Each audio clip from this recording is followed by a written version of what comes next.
우리 하나님 말씀 같이 봅니다. 욥기서 2장 7절에서 10절까지입니다. 욥기서 2장 1절에서 7절에서 10절까지 우리 한 절씩 교독합니다. 사단이 이에 여호와 앞에서 물러가서 욥을 쳐서 그 발바닥에서 정수리까지 악창이 나게 한지라. 욥이 제 가운데 앉아서 기와 조각을 가져다가 몸을 긁고 있더니 그 아내가 그에게 이르되 당신이 이래도 자기의 순전을 굳게 지키느냐 하나님을 욕하고 죽으라. 그가 이르되 그대의 말이 어리석은 여자 중 하나의 말 같도다. 우리가 하나님께 복을 받았은즉 재앙도 받지 아니하겠느뇨 하고 이 모든 일에 욥이 입술로 범죄치 아니하니라. 아멘. 아멘. 오늘 이 본문 말씀은 우리가 신앙생활하는 데 있어서 가장 중요하다고 얘기해도 틀린 말이 아닌 것 같습니다. 이게 무슨 말씀이냐면 우리는 믿음을 키워가잖아요. 믿음을 키워가는데 믿음을 키워가는데 그 믿음을 갖고 믿음을 키우는 것이 순전입니다. 다른 건 아무것도 없습니다. 그러니까 순전하면 순전이라는 단어는 어린 나이와 같은 단어거든요. 그러니까 이게 신약 성경에서 베드로에서도 주님이 말씀을 합니다. 너는 순전한 어린 나이처럼 이 순전한 하나님 말씀을 사모해라. 그러니까 어린 아이들이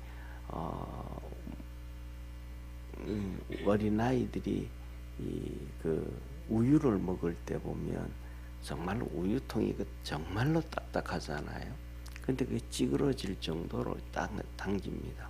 그러니까 그걸 그대로, 그러니까 그 쉽게 말하면 그 안에 우유 안에 엄마가 정말로 정성을 들여가지고 온도를 맞춰가지고 이렇게 다 주지만은 그 안에 쉽게 말하면 뭐라 그럴까, 안 좋은 것을 집어여놔도 아이들은 그걸 안 좋다고 생각지 않고 그냥 다 먹습니다.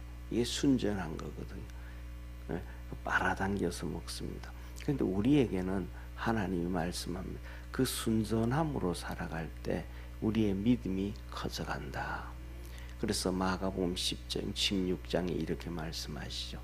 믿는 자에게는 이런 표적이 따르리니 하면서 귀신을 쫓아내며 새 방언을 말하며 나중에는 독을 마셔도 해를 받지 아니하며 병든 자에게 손을 얹은 즉 나으리라. 우리가 뭐냐면 그 얘기, 아니 무슨 독을 마시는데 해를 받지 않아.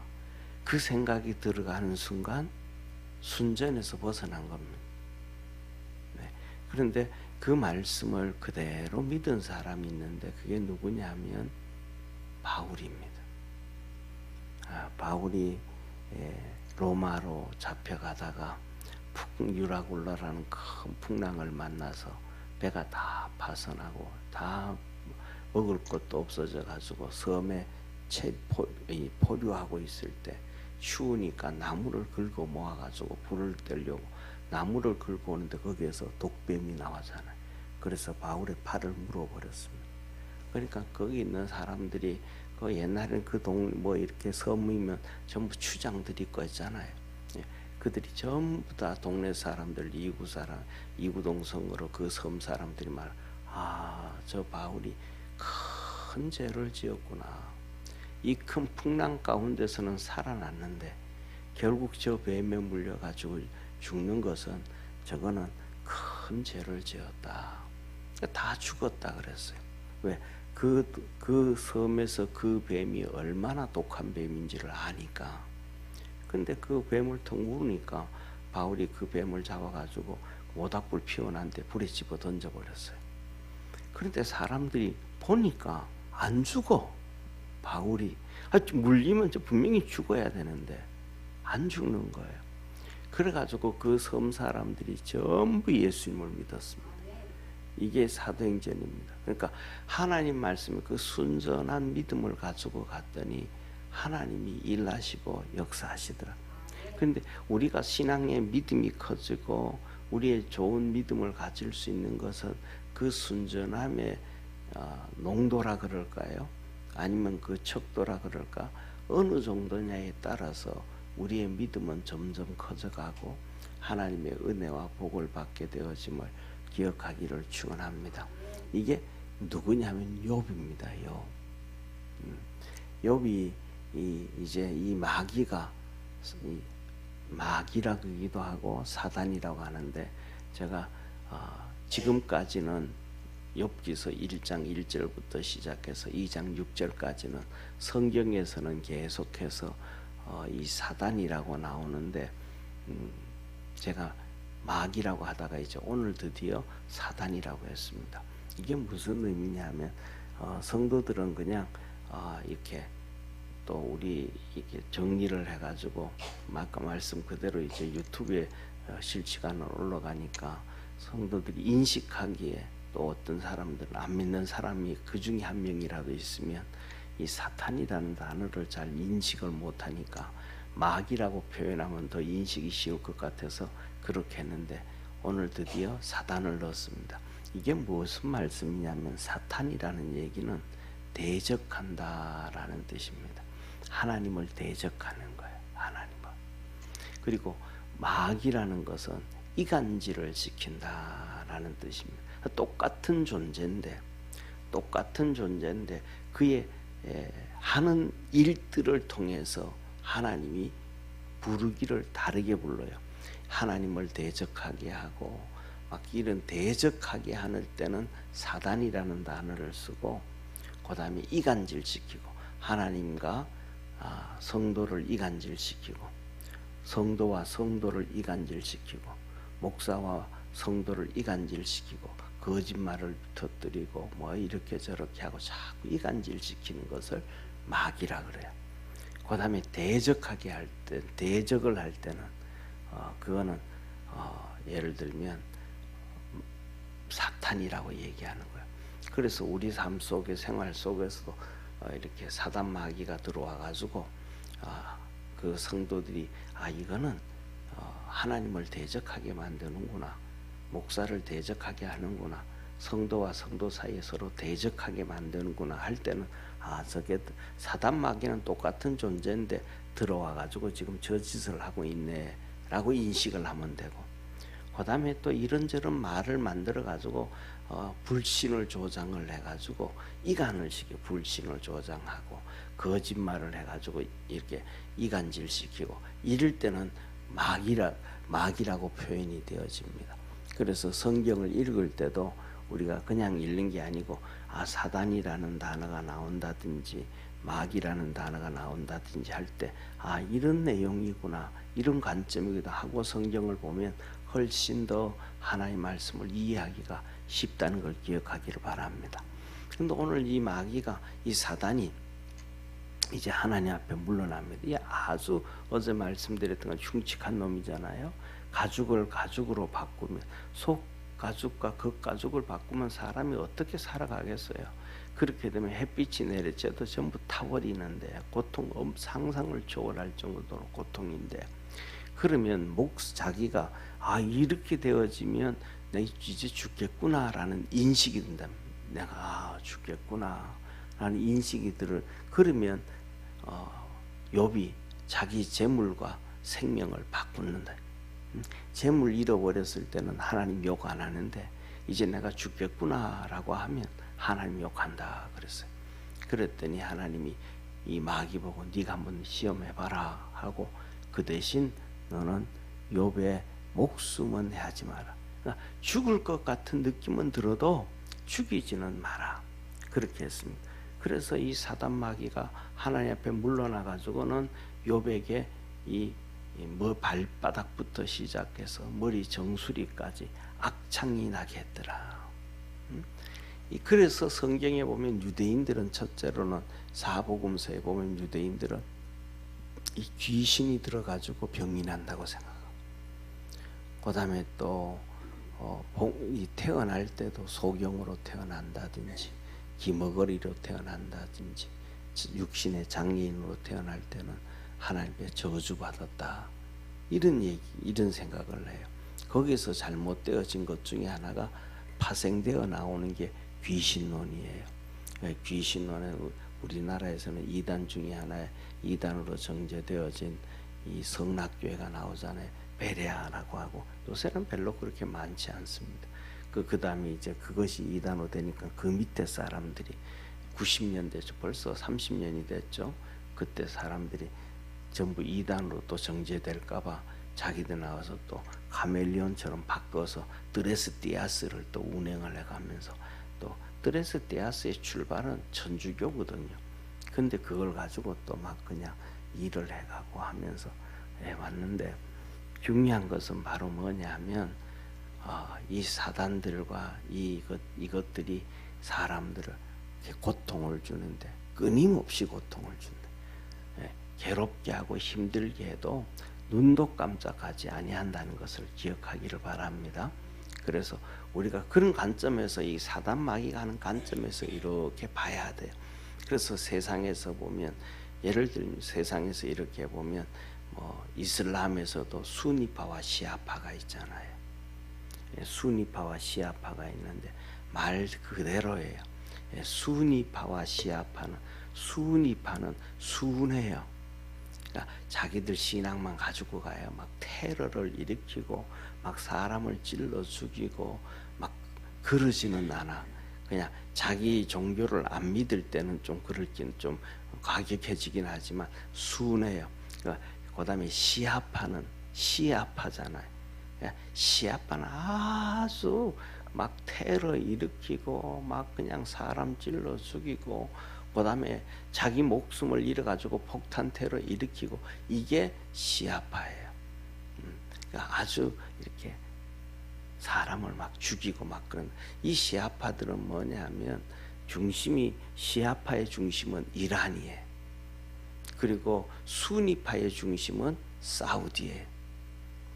그래가지고 우리나라도 뉴스를 이렇게 듣다가 보면 이란을 막 편들어주고 그다음에 이란을 또 동조해주고 막 이러는 뉴스 나오잖아요. 그러면 저 사람은 어느 쪽에 서 있구나라는 것을 저 방송은 저 기자는 어느 쪽에 서 있고 저 학자는 이렇게 면담하잖아요 또 그죠? 그러면 저 학자는 저런 쪽에 있구나. 어디에 잡혀져 있구나라는 것을 우리가 인식하고 알고 봐야 돼. 그거 아니면 지금도 우리 이스라엘이 이 북쪽에 있는 레바논을 막 그냥 레바논의 헤즈볼라를 그냥 박살을 내잖아요. 또 오만에다 그러잖아요. 그러니까 이 이란을 중심으로 해가지고 이란이 그 시아파들을 이렇게 전부 다 돈 줘가면서 막 키웠거든요. 네. 그러니까 그래가지고 여러분 레바논을 공부해 보면 레바논이 50년대, 60년대, 70년대까지 기독교 국가입니다. 이스라엘 위에 기독교인들이 팽배해서 그때 학교가 번창하고 나라가 정말로 잘 살았거든요. 근데 거기에 시아파가 들어와 가지고 그냥 다 잡아버린 거예요. 지금은. 그래가지고 그 시아파들이 얼마나 힘이 세냐면 쉽게 말 우리나라로 얘기를 하면 뭐 적당한 얘기가 어떻게 될까 모르겠지만 뭐 한쪽 예를 들면 우리나라가 위에 보면 경기도, 강원도, 경상도, 충청도, 경상도, 그다음에 이 전라도 이렇게 부분이 되잖아요. 그런 거죠. 그 한 도시 한 지역을 시아파가 다 잡아버려서 그래가지고 실질적으로는 그 시아파가 레바논을 막 다 움직이는 거예요. 그 시아파들이 그전에는 수상까지도 살해할 정도로 레바논의 실권을 이 시아파가 잡고 있었던 거예요. 그런데 이스라엘이 지금 그 시아파를 다 박살을 내고 있잖아요. 그렇게 되어지면 레바논이 정상적인 국가가 되어져 가는 거예요. 지금은 정상적인 국가가 아닌데 정상적인 국가가 되어져 가는 거예요. 그러면 4년 전에 일어났던 아브라함 협정이라든지 평화 이런 것들이 진행되어져 가요. 그래서 뭐냐면 이렇게 우리가 보면서도 마지막 때 살아가면서 아, 세계 정세가 이렇게 하고 이렇게 되어지고 이런 상황이구나라고 볼 줄 아는 그 신앙의 눈을 가지고 볼 줄 아는 우리 믿음의 성도가 되기를 축원합니다. 그러니까 사단 마귀는 이렇게 막 그냥 사정 없어요. 그래가지고 자기 딸도 연애를 한다든지 그 다음에 또 뭐 잘못 그러면 그냥 죽여버려요. 상상을 초월해요. 그런데 그래가지고 이 머리끝부터 발바닥까지 악창이 나니까 어떻게 있겠어요? 우리가 사실은 뭐냐면 덩어리에 악창이 나면 엎드려라도 있을 수 있잖아요. 덩어리에 나면 앉아라도 있을 수 있잖아요. 근데 온몸이 그러면 앉아 있을 수도 없고 발바닥이 그러니까 서 있을 수도 없고 엎드려 있을 수도 없고 정말 너무너무 고통스럽게 이렇게 만드는 것이 사단 마귀예요. 그래가지고서 하도 몸이 아프니까 이 기와 조각을 가지고 자기 살을 이렇게 찢어요. 왜냐? 이 통증 때문에 여기 이렇게 하면 이 통증 때문에 다른 몸에 있는 통증을 못 느끼게 하려고. 이 정도로 사단 마귀가 욥을 괴롭힌 거예요. 그것을 보고는 아내가 정말로 봐줄 수가 없는 거예요. 뭐 사실은 그렇잖아요. 뭐 일반적으로 보면 남자들보다는 여자들이 아이들에 대해서 애착이 더 강하잖아요. 일반적으로. 그런데 그 자녀들이 10명이 다 죽었어. 그 무너질 때 뭐 자녀들 죽었으니까 손주들도 같이 안 죽었겠어요. 다 죽었다. 그때 욥의 아내의 마음이 어떻겠어요? 그런데 이제는 그 욥까지 그래요. 성한 사람은 자기밖에 없어요. 그런데 욥이 그렇게 고통을 당하고 그럼에도 불구하고 잊어버리지 않는 거 하나가 뭐냐면 순정. 하나님을 향한 순정. 그러니까 그게 순정을 가지고 있다라는 얘기는 원망하지 않는데. 우리가 한번 보시기를 바랍니다. 우리가 살아가다 보면 이 정말로 불치병에 들고 암에 걸고 어려움에 걸려 있는 이 5살, 6살 아이들 태어나면서부터 질병으로 고통당하면서 5, 6살이 되어도 병원에 다니고 중환자실에 다니고 한 달에 한 번씩 병원을 다니고 그 고통당하는 아이들이 있잖아요. 때에 따라서는 머리도 안 나니까 모자도 쓰고 그런데 그런 애들을 이렇게 볼 때 그 몸이 24시간 아픈데도 거의 대부분 보니까 자기 엄마 아빠를 원망하지 않아요. 왜 나를 이렇게 낳았냐고 원망하고 불평하지 않아요. 그런데 청소년 되면 불평하기 시작해요. 이해가 되시죠? 그죠?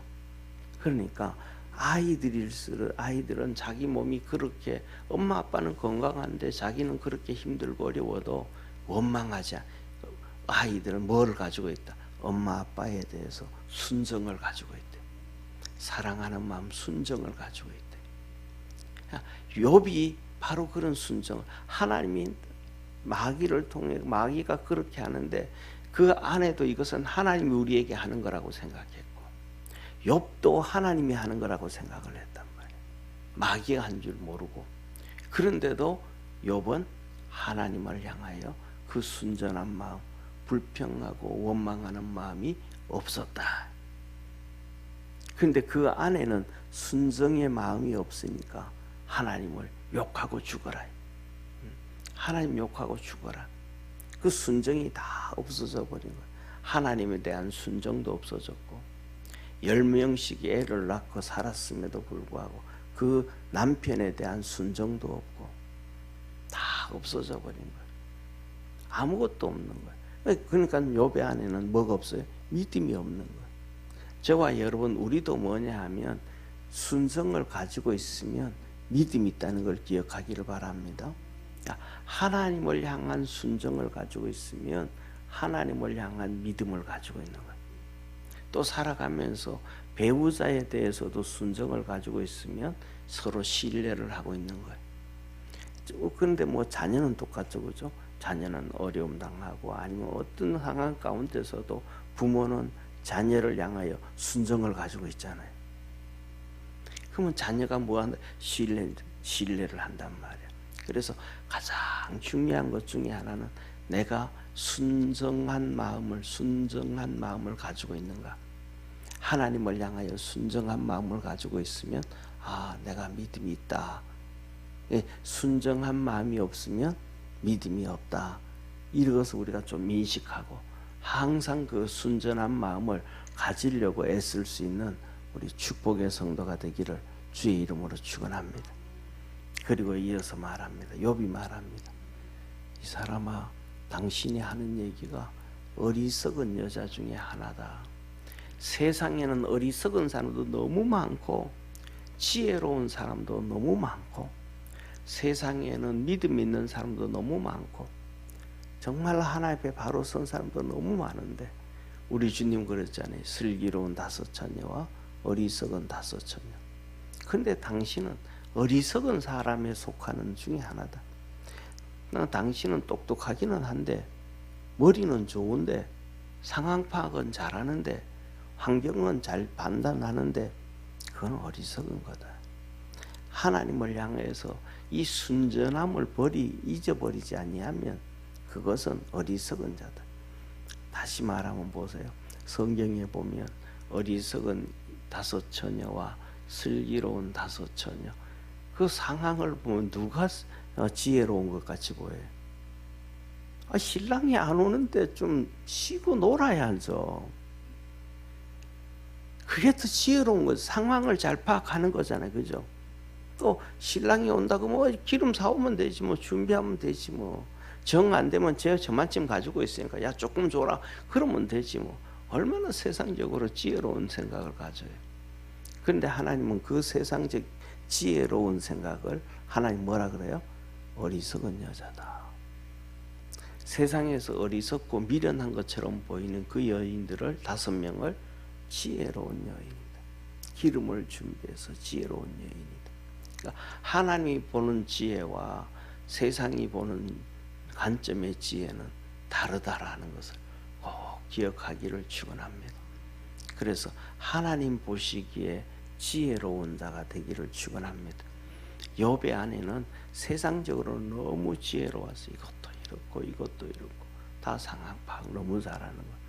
욥을 봐도 상황 파악을 너무 잘하는 거. 저래다가 멀지 않아서 죽겠구나. 그러면 멀지 않아서 죽으면 저것도 내가 다 장례 지내줘야 되겠구나 하고 도망갔는지도 모르죠. 하여튼 욥의 아내는 지혜로웠는데 하나님 말하는 그거는 지혜로운 게 아니다. 왜? 첫째로는 순전한 마음이 없어서 하나님을 향하여 순정한 마음이 없고 욥에 대해서 순정한 마음이 없더라. 그래서 뭐냐면 이렇게 말합니다. 욥이 하나님이 복도 주셨으니까 재앙도 주지 않겠느냐. 복을 줄 때는 받고 재앙을 줄 때는 안 받고 그 말이 되나. 하나님이 복을 주셔도 받아들이고 하나님이 재앙을 주셔도 받아들이고. 우리는 하나님 앞에서 그것이 뭐냐 하면 순전한 마음임을 기억하기를 바랍니다. 그래서 뭐냐면 우리 5, 6살, 요새는 또 모르겠어요. 하도 오래돼서 그 어린아이들은 엄마 아버지가 매를 들면 뭐 잘못했다고 빌잖아요. 잘못했다고. 근데 좀 크면 뭐라 그래? 내가 뭘 잘못했는데? 네 공부 좀 못했잖아. 그러면 아니 내 머리 엄마가 안 좋게 만들었지. 전부 다 뭐냐면 남 불평하는 거예요. 순전한 마음이 없는 거예요. 그런데 아이들은 순전한 마음을 그대로 가지고. 그래서 이 순전한 마음을 가지고 있으니까 하나님이 이렇게 말씀하셔요. 욥은 모든 일에 범죄치 않더라. 이게 하나님의 축복이고 은혜입니다. 그래서 오늘 본 말씀 한번 10절 한번 같이 읽겠습니다. 9절 10절 한번 같이 읽겠습니다. 그 아내가 그에게 이르되 당신이 그래도 자기의 순전을 굳게 지키느냐 하나님을 욕하고 죽으라. 그가 이르되 그대의 말이 어리석은 여자 중 하나의 말 같도다. 우리가 하나님께 복을 받았은즉 재앙도 받지 아니하겠느냐 하고 그 모든 일에 욥이 입술로 범죄치 아니하니라.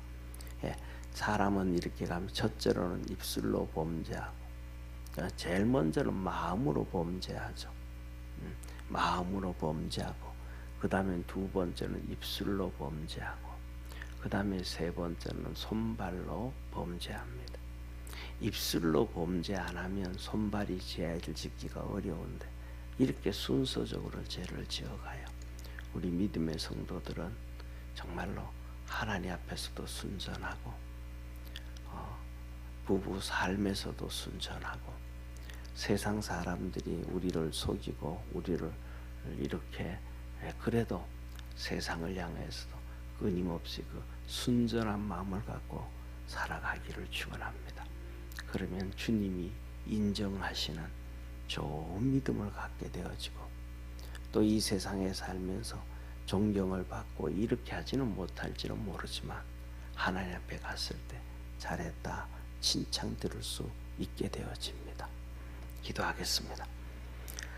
전능하신 하나님 아버지, 우리 사랑하는 모든 믿음의 성도들이 그리스도 예수 안에서 날마다 승리할 수 있게 도와주시고, 하나님을 향하여 또 세상을 향하여 사람들을 향하여 우리를 속인다 해도 이 욥처럼 순전한 마음을 갖고 살아갈 수 있게 하여 주옵소서. 그 욥은 아내를, 그 아이들을 다 잃어버리고 재물을 다 잃어버리고 마지막 자기 아내까지도 그렇게 갈등함에도 그는 하나님을 향한 순전한 마음을 버리지 않았습니다. 믿음을 버리지 않았습니다. 하나님이 축복해 주었습니다.